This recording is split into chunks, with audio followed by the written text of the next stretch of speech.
A Welshman remains on course to coach 2 different lands in successive World Cups after overcoming a 25-hour journey across multiple time zones for a crucial qualifier in the South Pacific.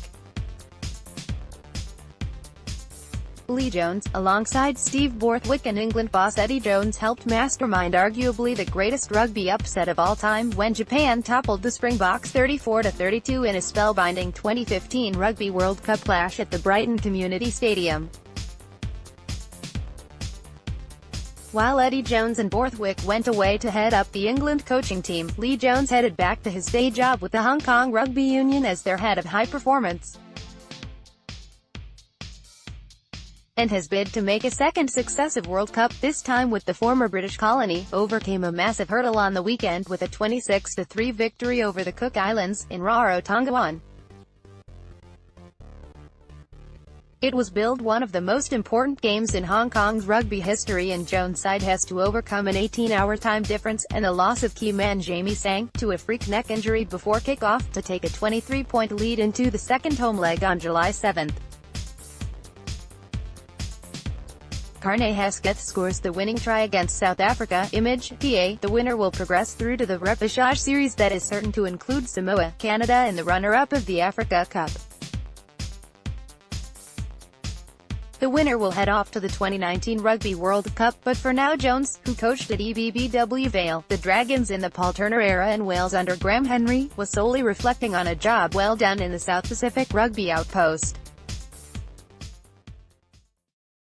It was an outstanding performance, Jones told the South China Morning Post. To come out here and put 20-odd points against the team they had out there is magnificent. I don't get overly excited about things, but it was a historic day for Hong Kong. It was a tough game and a hell of a win.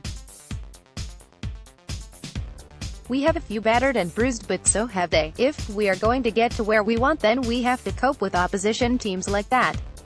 Paul Turner, we talked about how precious every point is ahead of the game, whether it's giving them away or scoring them. The boys wanted to get a clean sheet and they did.